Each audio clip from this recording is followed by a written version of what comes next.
Hi student, आपका हार्दिक स्वागत है आपके अपने YouTube channel WiFi maths by Dharmveer sir पर। जैसा कि आपको पता है कि लास्ट वीडियो में मैंने चैप्टर नंबर 8 को शुरू किया था, इंट्रोडक्शन ऑफ ट्रिग्नोमेट्री। बहुत ही इंपोर्टेंट टॉपिक होगा क्योंकि फ्यूचर में बहुत ज्यादा यूज है इसका। 11th क्लास में और 12th का तो मैक्सिमम सिलेबस आपका ट्रिग्नोमेट्री पर डिपेंडेंट है। तो अभी शुरुआत है, 10th में हमें बेसिक पढ़ने को मिलता है ट्रिग्नोमेट्री का, इसलिए आप थोड़ा सीरियस होकर के देखें वीडियो को। दिक्कत आपको कोई भी नहीं आएगी। अक्सर बच्चे बोलते हैं कि ट्रिग्नोमेट्री में समस्या है, ट्रिग्नोमेट्री समझ में नहीं आती, लेकिन आपको इस चैनल पर बहुत ज्यादा हेल्प मिलने वाली है ट्रिग्नोमेट्री में। मतलब आपका जो सबसे फेवरेट टॉपिक होगा वो ट्रिग्नोमेट्री होगा, ये हमारा प्रॉमिस है आपसे। चलिए शुरू करते हैं वीडियो को। तो एक्सरसाइज 8.1 चल रही थी हमारी, ठीक है। हमने कंप्लीट इंट्रोडक्शन लिया था पिछली वीडियो के अंदर, बिल्कुल 0 से लेकर के 100% तक रिवाइज किया हमने इंट्रोडक्शन इसका ट्रिग्नोमेट्री का, ठीक है। और उसमें हमने फर्स्ट 2 क्वेश्चन भी कंप्लीट कर लिए थे। अगर आपने वो वीडियो नहीं देखी है तो उसका लिंक आपको इस वीडियो के डिस्क्रिप्शन में मिलेगा, आप जाकर के देख सकते हैं। तो क्वेश्चन नंबर 3 है हमारा भाई। क्वेश्चन नंबर 1 और 2 के अंदर क्या होता था, ट्रायंगल की साइडें हमें गिवन होती थी और हमें ट्रिग्नोमेट्रिक फंक्शनों की वैल्यू निकालनी होती थी, ठीक है। लेकिन यहाँ पर हमें क्या गिवन है, ट्रिग्नोमेट्रिक फंक्शन की ही वैल्यू गिवन है और ट्रिग्नोमेट्रिक फंक्शनों की ही वैल्यू निकालनी है, ठीक है। साइन ए की वैल्यू आपको गिवन है, कोस ए और टेन ए की वैल्यू आपको निकालनी है, ठीक है। तो सबसे पहले तो जो गिवन है वो लिख देते हैं हम। हमें क्या गिवन है यहाँ पर, हमें गिवन है भाई साइन ए इक्वल्स टू क्या गिवन है 3/4, ठीक है। साइन ए इक्वल्स टू हमें क्या गिवन है 3/4। देखिए सबसे पहले तो आप एक राइट एंगल ट्रायंगल बना लेंगे, ठीक है ना। मैंने आपको बताया था कि ट्रिग्नोमेट्रिक फंक्शनों की वैल्यू हम केवल राइट एंगल ट्रायंगल पर ही निकाल सकते हैं। तो यहाँ पर मैंने एक 90 डिग्री का एंगल शो कर दिया है।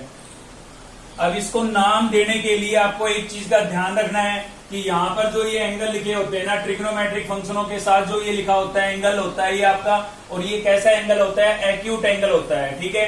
तो हम यहाँ पर क्या लिखा हुआ है, हमारा ए लिखा हुआ है। इस ए को हम यहाँ पर नहीं लिख सकते हैं। क्यों नहीं लिख सकते हैं भाई, क्योंकि ये 90 डिग्री का एंगल है, ठीक है। जबकि ए आपका कैसा एंगल है, एक्यूट एंगल है। मैंने बताया था ट्रिग्नोमेट्रिक फंक्शनों के साथ जो एंगल लिखा होता है, चाहे वो थीटा हो, ए हो, बी हो, सी हो, ठीक है ना, वो क्या होते हैं, एक्यूट एंगल होते हैं जो 90 डिग्री से लेस होते हैं। तो यहाँ पर अगर मैंने ए लिख दिया तो वो तो 90 का हो जाएगा, समझ रहे हैं आप मेरी बात। तो आप ए को यहाँ लिख सकते हैं, यहाँ लिख सकते हैं, कोई दिक्कत नहीं है, लेकिन यहाँ पर नहीं लिख सकते हैं। ये बात आपको क्लियर होनी बहुत जरूरी है। तो मैंने यहाँ पर ए लिख दिया है, ठीक है। यहाँ पर मैं बी लिख देता हूँ और यहाँ पर सी लिख देता हूँ।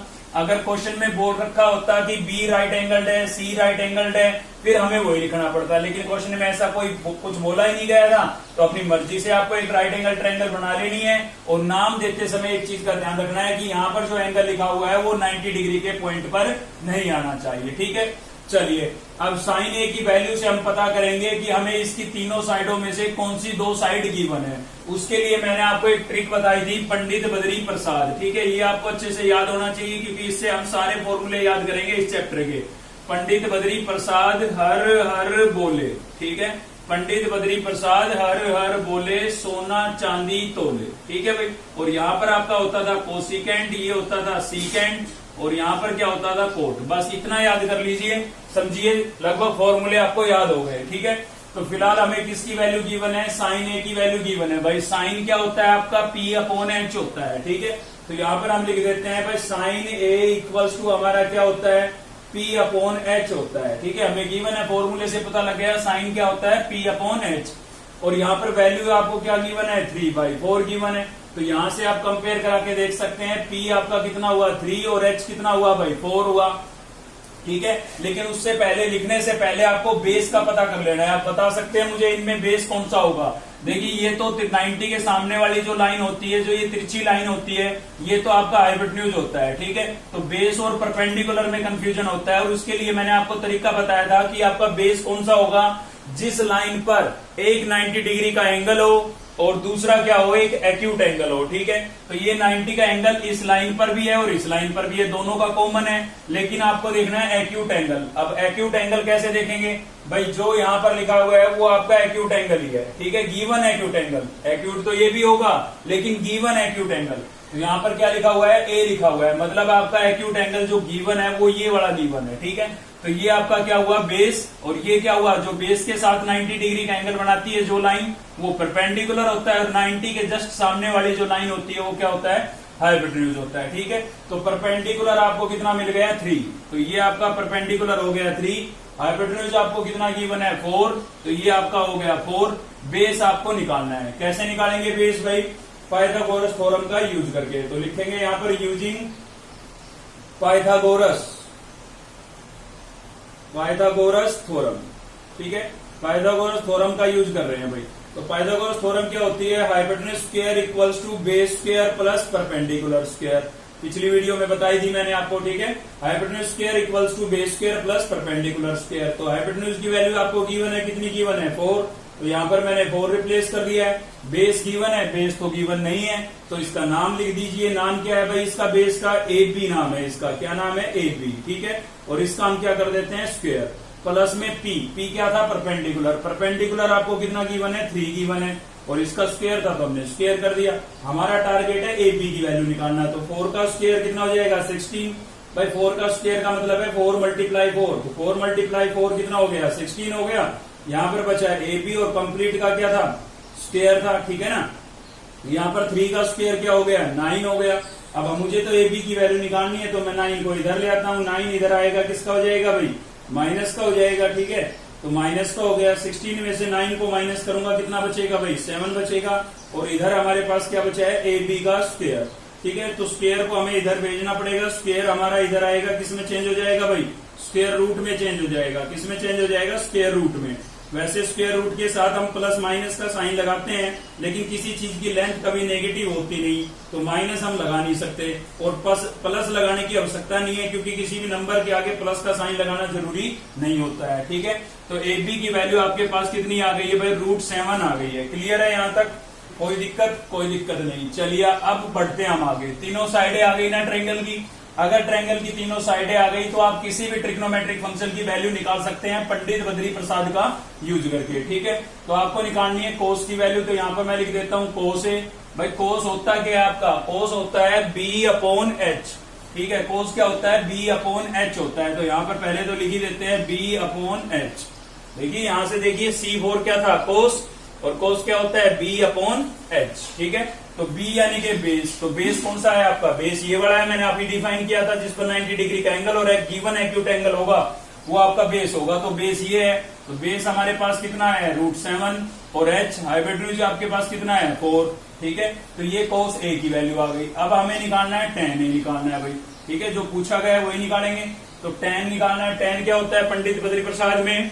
tan यहाँ पर है आपका T4 tan P/B होता है भाई। क्या होता है? P/B। ठीक है, P/B। तो P यानी कि परपेंडिकुलर, और परपेंडिकुलर कितना गिवन है? 3B यानी कि बेस। बेस आपका कितना था? √7 था। तो ये आपका क्या हो जाएगा? आंसर हो जाएगा। एक आंसर ये हो गया है, और एक आंसर ये हो गया है। ठीक है, तो जब भी किसी ट्रिग्नोमेट्रिक फंक्शन की वैल्यू आपको गिवन हो, तो पंडित बद्री प्रसाद से उसका फॉर्मूले से मैच कराओ।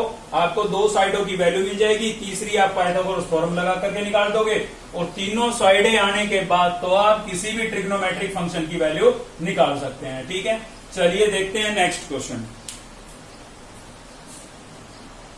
देखिए नेक्स्ट क्वेश्चन देखने से पहले मैं आपको थोड़ा बता देता हूं कि क्वेश्चन नंबर 3 किया था हमने।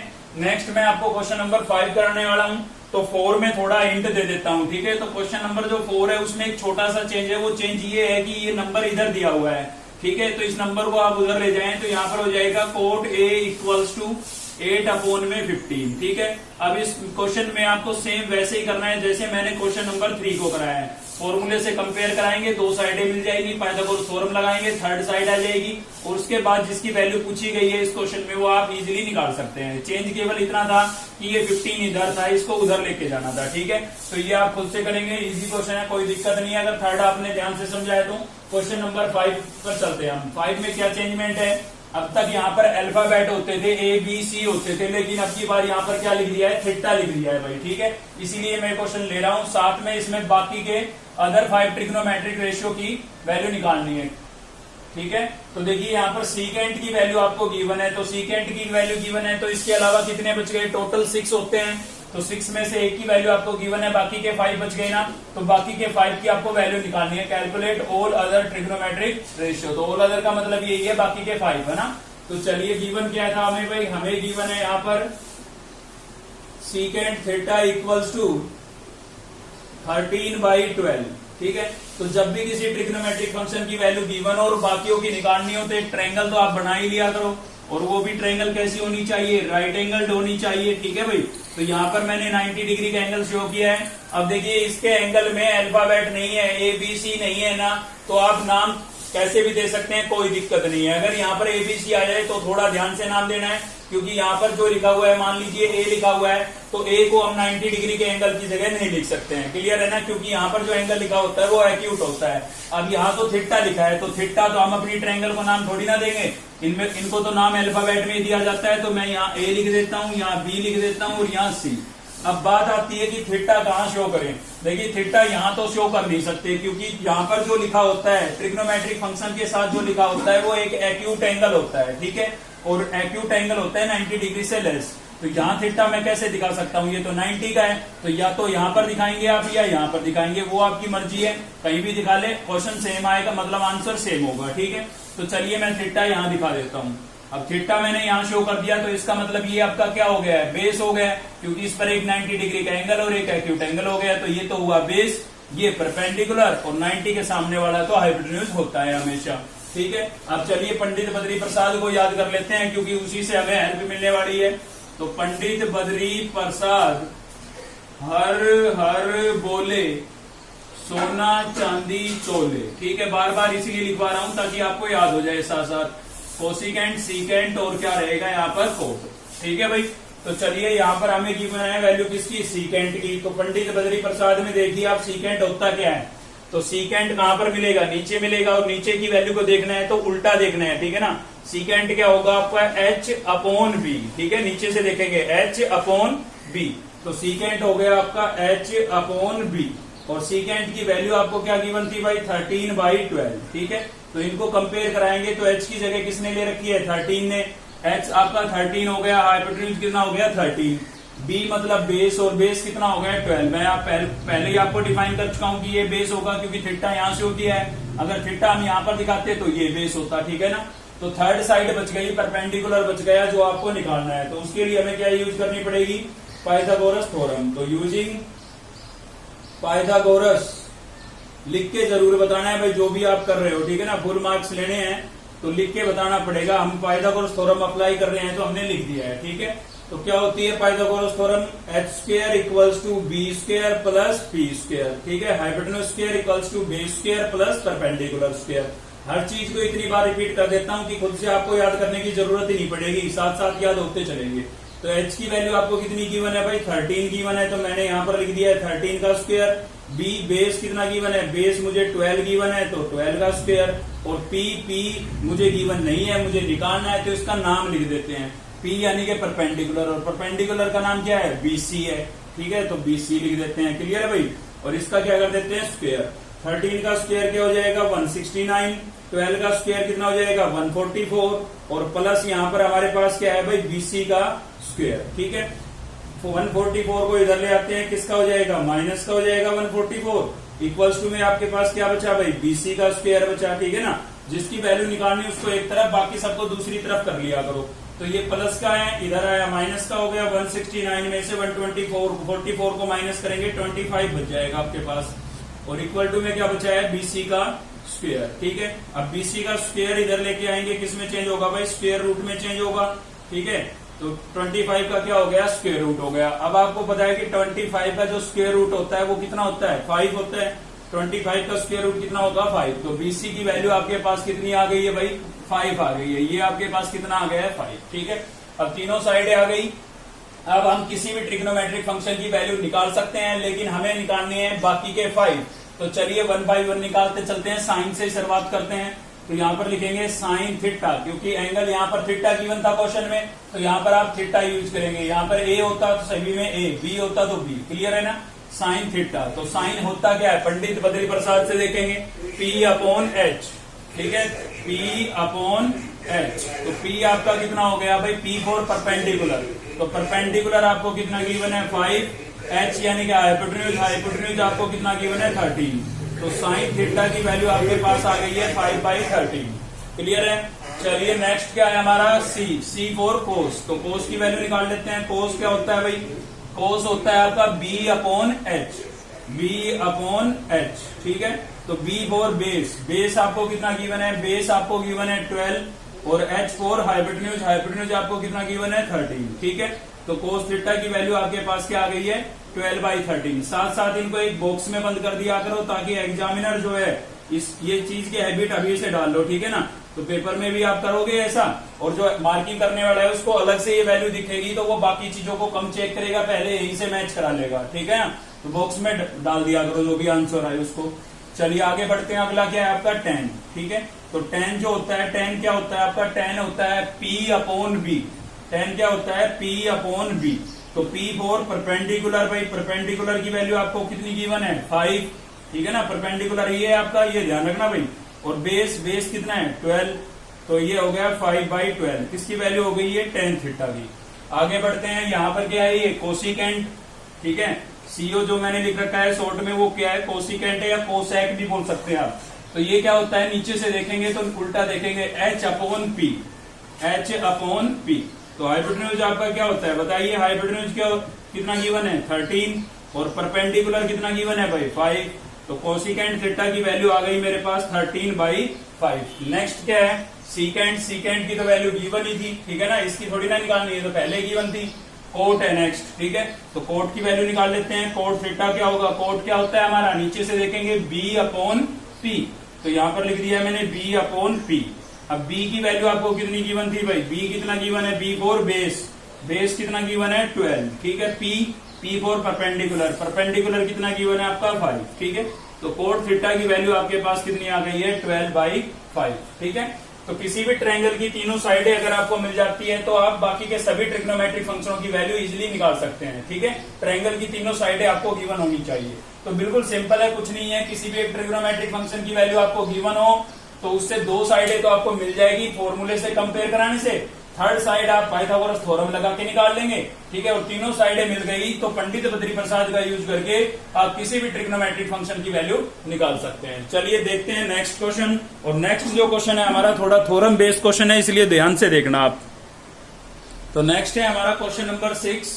क्या है भाई, थोड़ा स्टेटमेंट पढ़ लेते हैं। If angle A and angle B are acute angle, ठीक है। एंगल ए और एंगल बी दोनों ही कैसे एंगल बताए गए हैं, एक्यूट एंगल बताए गए हैं। साथ ही बोल रहे हैं such that cos A equals to cos B. ये आपको गिवन है कि कोस ए जो है वो कोस बी के बराबर है, तो आपको प्रूव करना है, prove that angle A equals to angle B होगा, ठीक है। तो थोड़ा थ्योरम बेस्ड क्वेश्चन है, और थ्योरम के क्वेश्चनों में हम क्या करते हैं, सबसे पहले तो गिवन लिखते हैं भाई।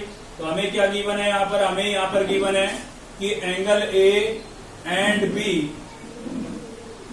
बी आर एक्यूट एंगल, ठीक है, are acute angle. Acute angle का मतलब तो आप समझ ही गए होंगे, ठीक है, 90 डिग्री से लेस होंगे मतलब। और साथ ही आपको क्या गिवन है, और हमें गिवन है कि कोस ए जो है वो किसके इक्वल है, कोस बी के, ये हमें गिवन था, ठीक है ना।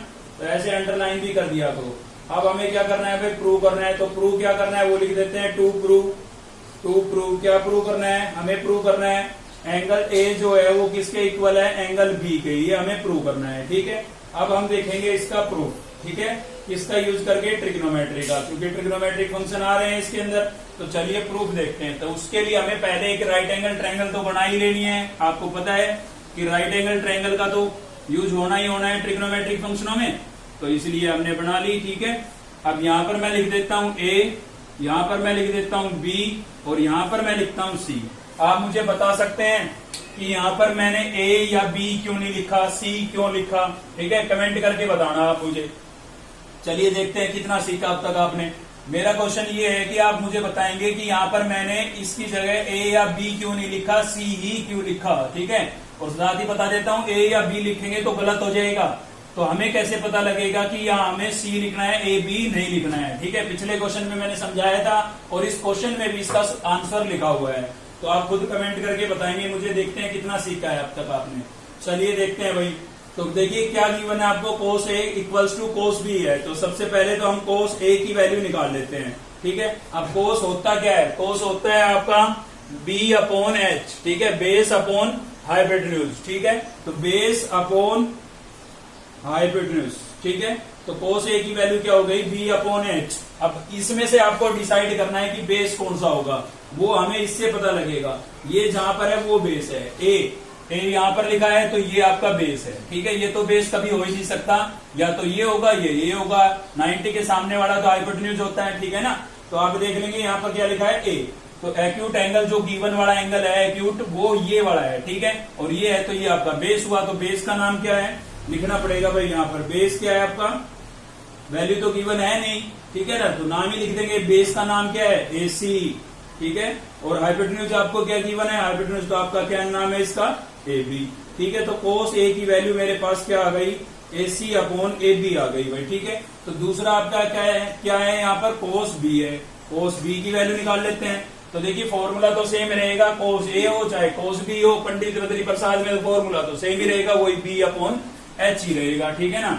लेकिन वैल्यू डिफरेंट आएगी, किसकी वजह से, एंगल चेंज हो गया, ठीक है ना। वैल्यू डिफरेंट आएगी, फॉर्मूला सेम रहेगा, ठीक है।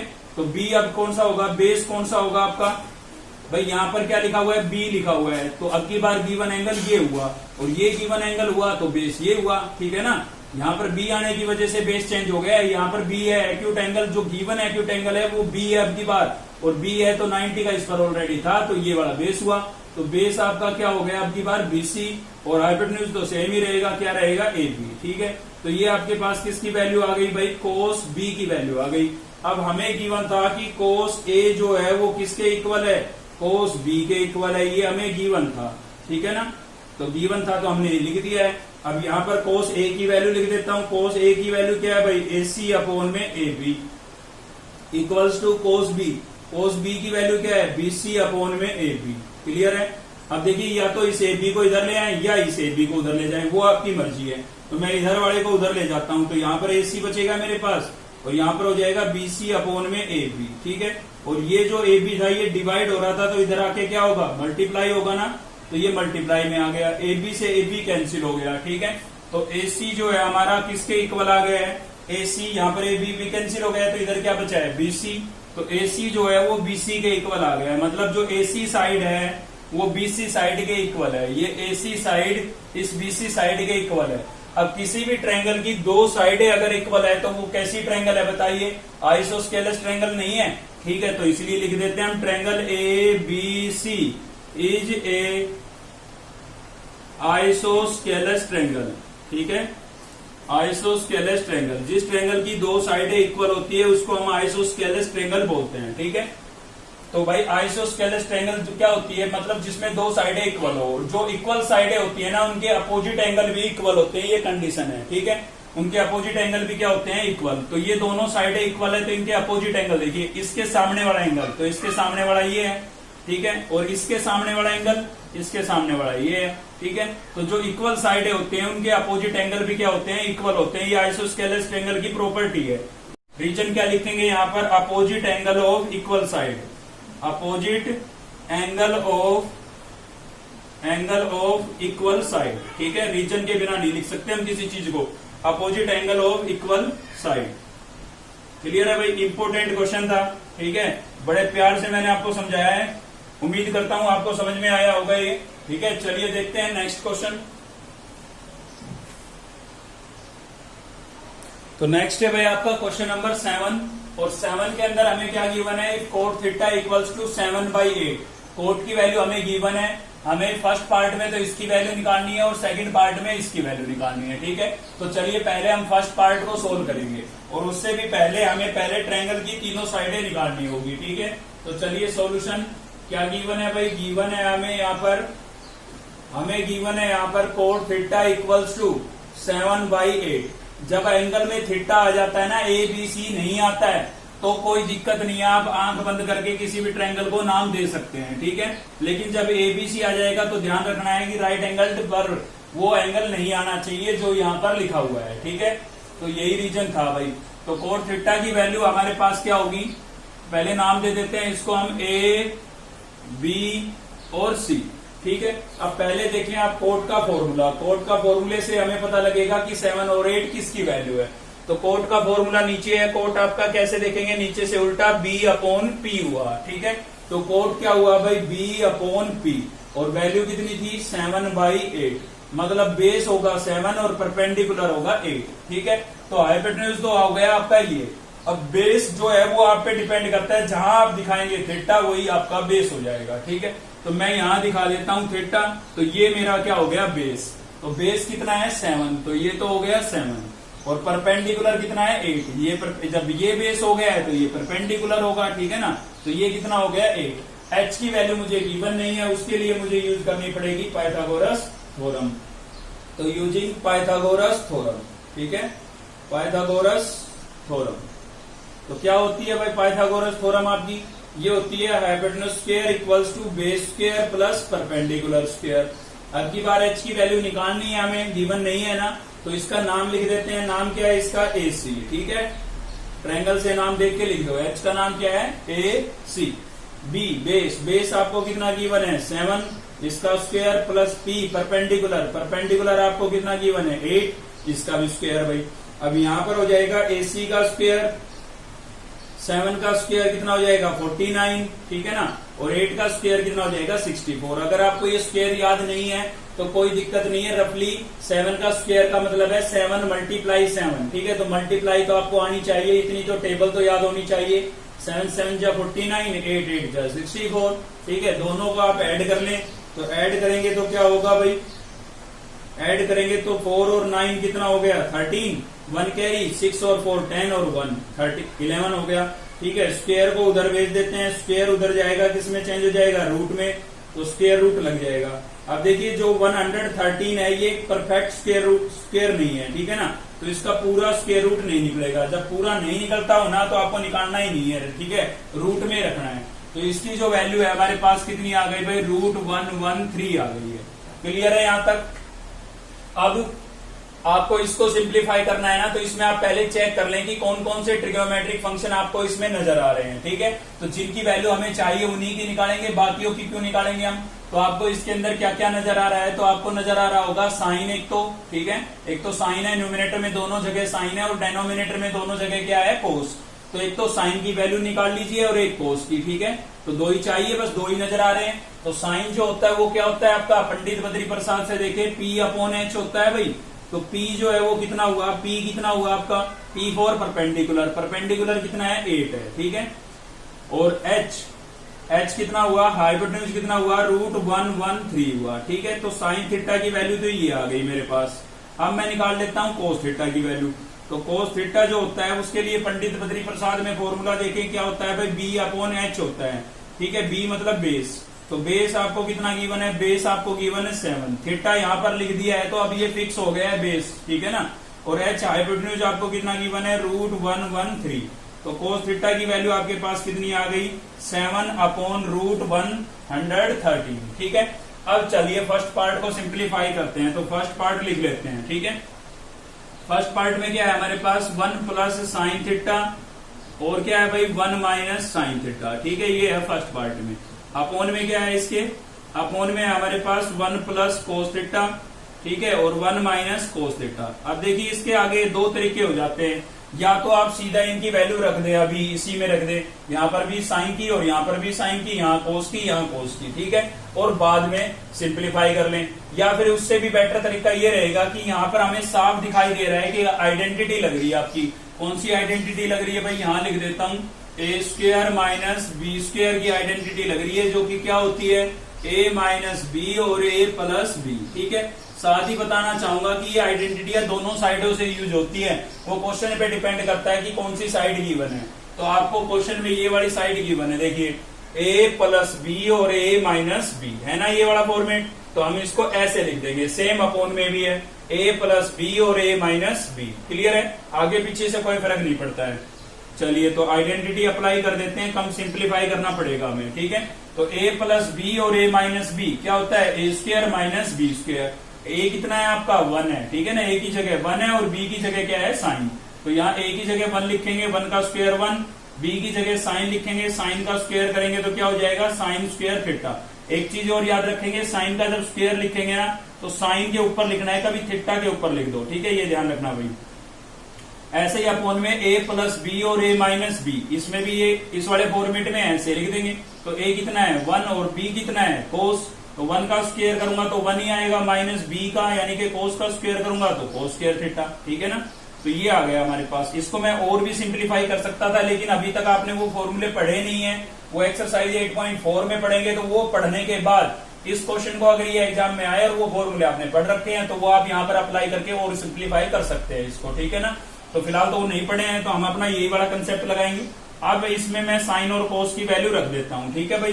दिखाई दे रहा है आपको यहाँ पर, चेक कर लेते हैं एक बार, दिखाई दे रहे हैं नहीं, बिल्कुल दिखाई दे रहा है, ठीक है। तो साइन की जो वैल्यू है मेरे पास वो कितनी है, 8/√13 है भाई, 8/√13 यहाँ पर लिख दिया है मैंने साइन की जगह, ठीक है। इस साइन की जगह इसकी वैल्यू लिख दी, इसका स्क्वायर था तो इसका मैं स्क्वायर कर देता हूँ। ऐसे अपॉन में 1 माइनस कोस, कोस की वैल्यू थी 7/√13, ठीक है, 7/√113, 113, ठीक है। और कोस का स्क्वायर था तो मैंने इसका स्क्वायर कर दिया। चलिए और सिंप्लीफाई करेंगे, तो और सिंप्लीफाई करेंगे तो क्या होगा, देखिए यहाँ पर ये 1 था तो मैंने लिख दिया है 1 माइनस 8 का स्क्वायर, 8 का स्क्वायर मतलब 8 मल्टीप्लाई 8, 8 का क्या होता है 64 होता है। और इसका भी तो स्क्वायर है, तो इसका जो स्क्वायर है वो स्क्वायर रूट से कैंसिल हो जाएगा, तो क्या बचेगा 113 बचेगा, ठीक है। 8 का स्क्वायर किया तो 64 हो गया, और इसका रूट 113 का स्क्वायर किया तो स्क्वायर से स्क्वायर रूट कैंसिल हो गया है, ठीक है ना। सेम अपॉन में 1 माइनस 7 का स्क्वायर कितना हो जाएगा भाई 49, और इसका जब स्क्वायर करेंगे तो स्क्वायर से स्क्वायर रूट हो जाएगा कैंसिल, तो क्या बचेगा 113 बचेगा, ठीक है। अब आप इसका ले लेंगे एलसीएम, क्योंकि अपोन में जब रैशनल नंबर जब आ जाते हैं ना तो एलसीएम लेकर के सिंप्लीफाई करते हैं हम। तो चलिए एलसीएम ले लेते हैं। तो न्यूमिनेटर का एलसीएम क्या आएगा 113 आएगा, ठीक है ना भाई। इसके अपोन में 1 के अपोन में कुछ नहीं है तो 1/1 लिख लें आप, इसके अपोन में भी 1 लिख सकते हैं, ठीक है ना। अब इसका एलसीएम लिया तो मैं क्या आया 113। अब 113 को इस रेशियो से सोल्व करेंगे। देखिए सोल्व करने का तरीका क्या है, एलसीएम लेके आपको सोल्व करना नहीं आता है तो बेस्ट तरीका बता रहा हूँ, रफ में आप उस फ्रैक्शन को लिख लें। इसको सोल्व करना है ना, ये लिख दिया, और जो एलसीएम आया ना उससे आप कर दे मल्टीप्लाई, ठीक है। कुछ कैंसिल हो रहा है तो कैंसिल करें, वरना मल्टीप्लाई करके लिख दे। तो कैंसिल तो कुछ हो ही नहीं रहा, 113 को 1 से मल्टीप्लाई करूंगा क्या आएगा 113 ही आएगा, माइनस अब इसको सोल्व करना है, ठीक है। इसको सोल्व करना है तो इसको लिख लें 64 अपॉन में 113, इसको सोल्व करना है। एलसीएम क्या था भाई, एलसीएम था आपका 113, तो 113 से 113 कैंसिल हो गया, क्या बचा 64, ठीक है ना। तो ये बिल्कुल इजी मेथड है अगर आपको एलसीएम लेके सोल्व करना नहीं आता है तो। सेम एलसीएम अपॉन में लूंगा मैं, कितना आएगा 113 आएगा, इसके साथ सोल्व करूंगा कुछ कैंसिल नहीं होगा, सेम आ जाएगा, और इसके साथ सोल्व करूंगा तो ये कैंसिल हो जाएगा, क्या बचेगा 49। क्लियर है भाई। चलिए आगे सोल्व करते हैं। तो 113 में से 64 को माइनस करूंगा ना तो 49 बचेगा, आप सब्ट्रैक्ट करके देख लेना चाहे। और अपोन में कितना है 113 है, 113, ठीक है। ऐसे ही 113 में से 49 को माइनस करूंगा तो क्या बचेगा मेरे पास 64 बचेगा, और इसके अपोन में कितना है भाई 113 है। क्लियर है ना, दिखाई दे रहा है आपको। तो इनका अब देखिए इसके अपोन में ये है, इसके अपोन में ये है, तो नीचे वाली का क्या हो जाता है रेसिप्रोकल हो जाता है। तो यहाँ पर हो जाएगा 49 अपोन में 113, और इसका हो जाएगा रेसिप्रोकल। तो रेसिप्रोकल करेंगे तो 113 ऊपर चला जाएगा और 64 नीचे आ जाएगा, ठीक है। तो 113 से 113 कैंसिल हो गया, तो आंसर क्या बचा है, न्यूमिनेटर में बचा है 49 और डेनोमिनेटर में क्या बचा है 64। ये आपका क्या हो जाएगा भाई आंसर हो जाएगा। कोई भेद नहीं था। सबसे पहले हमने देखा भाई कोट की वैल्यू गिवन थी, उसमें 2 साइडें मिल गई थी, तीसरी साइड हमने पाइथागोरस थ्योरम लगा के निकाल ली। फिर हमने इसमें देखा कि क्या नजर आ रहा है, इसमें तो भाई साइन और कोस नजर आ रहा है, तो हमने साइन और कोस की वैल्यू निकाल ली। फिर हमें आइडेंटिटी नजर आ गई, ठीक है ना, याद होगी तो ही नजर आएगी भाई, तो याद होनी चाहिए आपको ये आइडेंटिटी, ठीक है। ये नजर आई, ये अप्लाई की हमने, फिर साइन और कोस की वैल्यू रखी, होल स्क्वायर का स्क्वायर किया, एलसीएम लेकर के सिंप्लीफाई किया थी, ठीक है। तो ये फाइनल आंसर आ गया आपका 49/64, ठीक है। चलिए अब इसका सेकंड पार्ट बचता है, वो तो इजी सा है, छोटा सा है, मैं यहीं पर करा देता हूं, ठीक है। तो क्या है सेकंड पार्ट इसका, सेकंड पार्ट में आपको क्या करना है, कोट स्क्वायर थीटा की वैल्यू निकालनी है भाई। तो एक बात बताइए, कोट की वैल्यू आपको गिवन है, दोबारा क्यों निकालेंगे, कोट की तो गिवन है ना, कोट ही तो है इसमें। सेकंड वाले पार्ट में आपको क्या नजर आ रहा है, कोट नजर आ रहा है, कोट की वैल्यू आपको गिवन है, तो इसकी जगह रख दीजिए। कोट की वैल्यू क्या है भाई 7/8, और इसका था स्क्वायर तो मैं इसका स्क्वायर कर देता हूं, ठीक है। 7 का स्क्वायर कितना हो जाएगा 49, और 8 का स्क्वायर कितना हो जाएगा भाई 64, ठीक है। ये आंसर हो गया आपका। तो देखिए A to Z अगर क्वेश्चन कराऊंगा तो आपकी प्रैक्टिस के लिए कुछ नहीं बचेगा, इसलिए क्वेश्चन नंबर 8 आपकी प्रैक्टिस के लिए, ये आपका HW है आज के लिए, ठीक है ना। आप खुद से ट्राई करें और इजी हो जाएगा। थोड़ा हिंट दे देता हूं मैं। तो इसमें आपको 8 क्वेश्चन में क्या है, 3 cot A equals to given है 4, और आपको इसको चेक करना है कि ये इक्वल है या नहीं है। ठीक है, प्रूव नहीं करना है, चेक करना है। तो कैसे करेंगे, सबसे पहले तो ये 3 मल्टीप्लाई हो रहा है, इसको आप इधर भेज देंगे। तो यहाँ पर cot A की वैल्यू हमारे पास क्या हो जाएगी, 4/3 हो जाएगी भाई। ठीक है, तो इससे फॉर्मूले से पंडित बद्री प्रसाद से कंपेयर कराएंगे, ट्रायंगल की 2 साइडें आपको मिल जाएगी, पाइथागोरस थ्योरम लगाएंगे, थर्ड साइड आ जाएगी। तीनों साइडें आने के बाद अब किसकी वैल्यू निकालनी है, तो आप इसमें चेक कर लेंगे कि आपको इसमें कौन कौन से ट्रिग्नोमेट्रिक फंक्शन नजर आ रहे हैं। ठीक है, तो LHS साइड में तो क्या नजर आ रहा है, tan। तो एक तो आप tan की वैल्यू निकाल लेंगे। ठीक है भाई, निकाल लेंगे, कोई दिक्कत नहीं है पंडित बद्री प्रसाद का यूज करके। और RHS साइड में आपको क्या नजर आ रहा है, एक तो cos नजर आ रहा है, तो इसकी वैल्यू निकालेंगे। एक क्या नजर आ रहा है, साइन नजर आ रहा है। ठीक है, इसकी वैल्यू निकाल लेंगे। इन तीनों की पहले ही निकाल लेना, फिर लिखना टेकिंग LHS, और इस साइड को लेना, tan की वैल्यू रिप्लेस कर देना, तो दोनों जगह एलसीएम लेकर के सिंप्लीफाई कर लेना। फिर लिखना टेकिंग RHS, दोनों साइडें सोल्व करनी पड़ेगी भाई इसमें। ठीक है ना, RHS साइड लेना, RHS में cos और साइन की जो वैल्यू आपने निकाली उन दोनों को रखना, स्क्वायर करना और एलसीएम लेकर के सिंप्लीफाई कर लेना। आप देखेंगे कि LHS की जो वैल्यू आई और RHS की जो वैल्यू आई दोनों इक्वल है, और ये प्रूव हो जाएगा। ठीक है ना, तो चेंजमेंट ज्यादा कुछ नहीं है, बस इसमें दोनों साइडें आपको सोल्व करनी पड़ेगी। तो आज की इस वीडियो में क्वेश्चन नंबर 8 तक ही रखेंगे, क्योंकि क्वेश्चन नंबर 9 और 10 थोड़े इंपॉर्टेंट है और थोड़े से लेंदी भी है। ठीक है, तो इस वीडियो में कवर करेंगे तो वीडियो लंबी हो जाएगी। ठीक है ना, तो आज की इस वीडियो में केवल इतना ही। अगर आपको वीडियो अच्छी लगी तो लाइक करें, चैनल को सब्सक्राइब कर लें और बेल आइकन को दबा लें, ताकि नेक्स्ट वीडियो का नोटिफिकेशन आपको मिलता रहे। साथ ही दोस्तों से शेयर करना बिल्कुल मत भूलना। ठीक है, चलिए मिलते हैं नेक्स्ट वीडियो में, तब तक हंसते रहिए, मुस्कुराते रहिए और पढ़ते भी रहिए।